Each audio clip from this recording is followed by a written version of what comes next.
Welcome to this video where we're going to be discussing the signs, symptoms and management of acute COPD exacerbations. If you haven't already done so, be sure to check out our other video where we discuss the pathophysiology of COPD and its long-term management.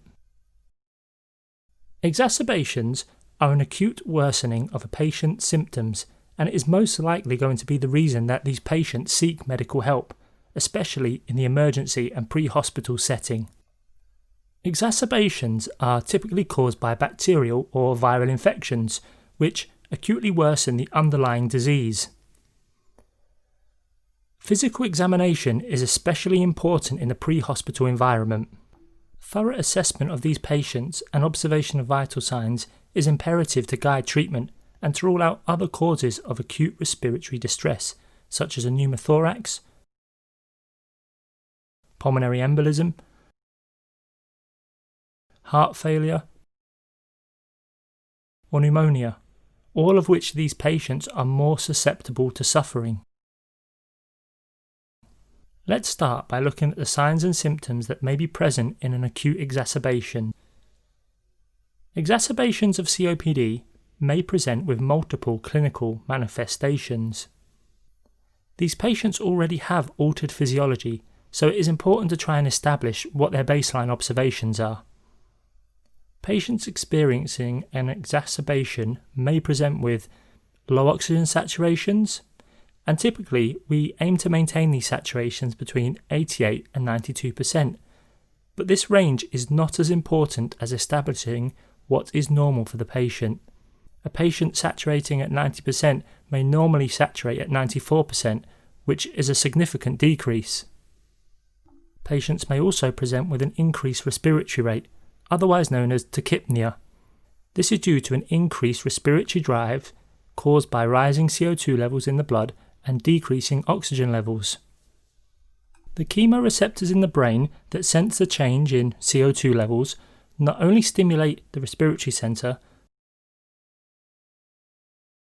but also the cardiac accelerator centre, so these patients may have tachycardia.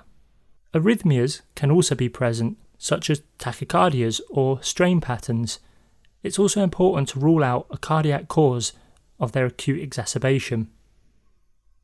Patients may have a use of accessory muscles as they try and recruit more muscles to help with the expulsion of air, which is normally a passive process. On auscultation, you may hear a polymorphic wheeze, especially on exhalation, but as the attack becomes more severe, it may result in an expiratory and inspiratory wheeze. This is due to air travelling at high speeds through narrow airways, similar to a whistling action. Patients may also have reduced air entry on auscultation due to the reduction in ventilation throughout the lungs. COPD is an obstructive lung disease, which means patients have a difficulty in getting air out. Patients may also present with an extended expiratory phase. A COPD patient have an increased difficulty in exhalation. This phase of the respiratory cycle can be extended as it is taking longer for the air to be exhaled.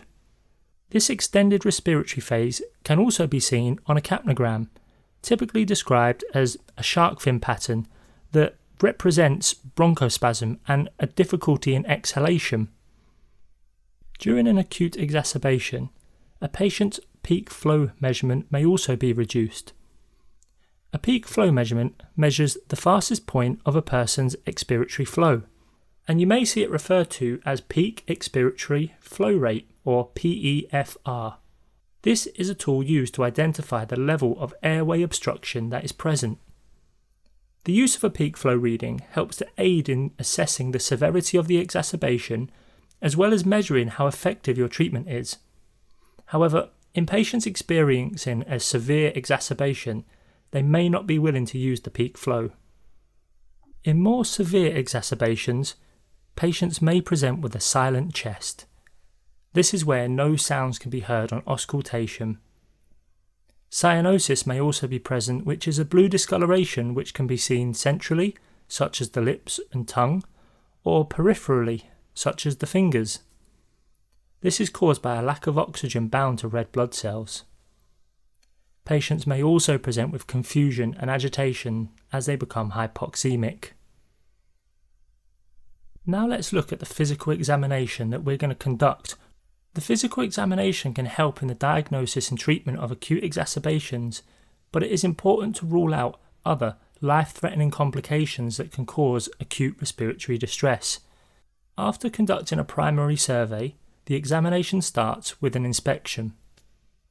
During an inspection of the patient, you may notice a worsening in the patient's normal symptoms, such as an increased respiratory rate,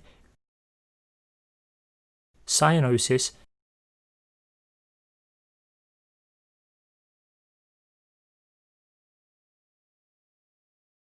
and use of accessory muscles.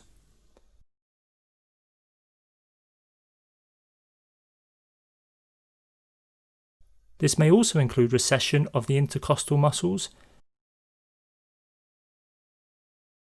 and substernal and supraclavicular recession.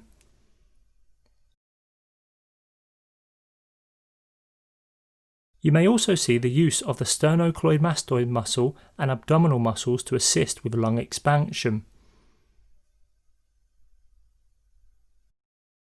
The patient may also exhibit signs of right-sided heart failure which can be observed. The patient may have jugular venous distension or peripheral edema.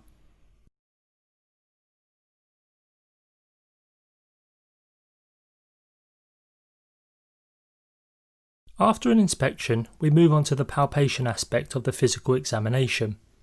When palpating the thoracic cavity, you may notice that there is reduced expansion of the thoracic cavity, with hyperinflation due to poor ventilation and air trapping. This may be unequal expansion if the patient is suffering from a pneumothorax. Another assessment method that can be utilised during palpation is tactile fremitus. This is an assessment of lung tissue density and requires the clinician to place the hypothenar aspects of the palm in various positions on the thoracic cavity, whilst getting the patient to repeat a phrase out loud. This examination is conducted by comparing the vibrations across the thoracic cavity. Over areas of consolidation, there may be increased vibrations which may lead you to suspect an acute infection, and over areas of hyperinflation, there may be reduced vibrations. After palpation, we move on to percussion. Percussion allows us to assess lung tissue density, but again, it can have its limitations, as the noise generated by percussion won't always penetrate into the deeper lung tissue. This test is performed by comparing the resonance throughout the thoracic cavity. Typically, patients with COPD will have hyperresonance on percussion due to air trapping. Hyporesonance may indicate consolidation as seen in pneumonia or a pleural effusion. During auscultation, you may notice the patient has a polymorphic expiratory wheeze, which is caused by air struggling to move through narrowed and constricted airways.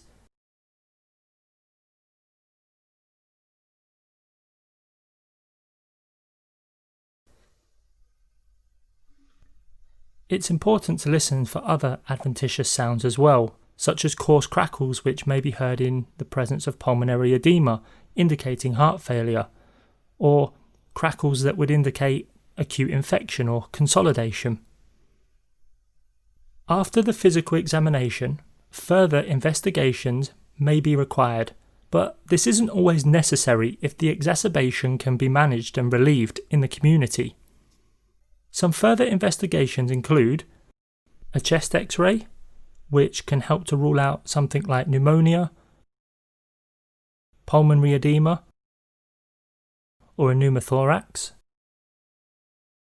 A full blood count may be checked to monitor hemoglobin levels to check for polycythemia, potassium levels, which can be lowered with salbutamol or other short-acting beta-2 agonist use, C-reactive protein to see if there's an infective cause for the exacerbation, pro-brain natriuretic peptide levels, which can be raised in heart failure or anything that puts excessive strain on the heart. And we can also look for albumin, B12, iron and folate to rule out anemia and to monitor nutritional status.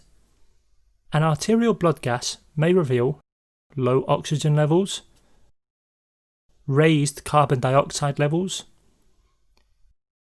pH levels may drop in the case of a respiratory acidosis. Bicarbonate levels may be raised in a respiratory acidosis with metabolic compensation. Patients with COPD may have elevated bicarbonate levels due to the chronic hypoxia anyway, which means they have very little compensatory mechanism when they do experience an acute exacerbation. It is important to distinguish what type of respiratory failure the patient is experiencing to help guide your treatment. For further information on this, be sure to check out our other video on type 1 and type 2 respiratory failure. Now that we've discussed the physical examination and further investigations that can be utilised, let's look at the management of these patients. Patients who are suffering from a worsening hypoxia may require supplemental oxygen. As a general rule, we aim to maintain saturations between 88 and 92% in patients with COPD, but it is essential to establish what the patient's saturations are normally. It is important that these patients are not over-oxygenated, as this can make their condition worse. There are two main theories as to why high levels of oxygen can cause these patients to deteriorate. The first theory is known as the hypoxic drive theory. When patients have chronic hypoxia, their bodies adjust to this new normal level. When oxygen levels are increased, this can cause chemoreceptors within the brain to detect the higher than normal oxygen levels, thus depressing the respiratory drive and worsening the retention of carbon dioxide. The second theory is that of pulmonary hypoxic vasoconstriction. The pulmonary vessels constrict in areas of lung tissue that are poorly oxygenated. These areas often receive very little oxygen and have high levels of CO2. Perfusion is restricted to restore the ventilation-perfusion mismatch. When high levels of oxygen are given to these patients, it can cause vasodilation within the pulmonary capillaries, and areas that contain high levels of CO2 are now receiving more perfusion. This leads to an increased uptake of carbon dioxide from the alveoli and into the blood. This will then increase respiratory drive and worsen the patient's level of dyspnea. It's important to remember though that these theories do not negate the fact that a desaturating patient may require oxygen to prevent hypoxemia. In the pre-hospital environment, other treatment methods can be utilised. Patients can be given nebulized bronchodilators such as short-acting beta-2 agonists and short-acting antimuscarinics, which will help relieve any bronchoconstriction that they may be experiencing. It's also believed that antimuscarinics such as ipratropium bromide and their anticholinergic effects may also reduce the amount of secretions that a patient has. This will obviously help the patient's condition further. If patients are suitable to be managed in the community and their exacerbation has been relieved, then normally these patients are started on a small course of steroids and antibiotics because, as we discussed, infectious agents are the primary cause of exacerbations, and the medications that they have been given may have reduced the inflammatory process at the time, but these chemical mediators of inflammation are going to stay in the pulmonary system a lot longer than the medications. For patients whose symptoms cannot be managed in the community and pre-hospital treatment has not relieved the exacerbation, further treatment can be provided in hospital, such as further bronchodilators via a nebulizer, steroids such as prednisolone, antibiotics, phosphodiesterase inhibitors which will help relax bronchial smooth muscle, non-invasive ventilation such as BiPAP, and in severe cases, even intubation. To recap, COPD is a chronic inflammatory respiratory condition that causes irreversible damage to the airways and lung tissue, mainly as a result of smoking. Exacerbations are an acute worsening of a patient's symptoms and is most likely going to be the reason that these patients seek medical help, especially in the emergency and pre-hospital setting. Exacerbations are typically caused by bacterial or viral infections which acutely worsen the underlying disease. Physical examination is especially important in the pre-hospital environment. In patients who have particularly severe exacerbations or other co-morbidities, further investigations may need to be conducted in hospital to establish the cause. Treatment of these patients will depend on the severity of symptoms, but may include oxygen, bronchodilators, steroids, and assisted ventilation. It's important that if these patients do stay at home, they are properly safety netted. Thank you for watching, and I hope you found this video helpful. Be sure to check out our other videos, and if there are any topics you would like us to cover, then please leave a comment in the comment section below.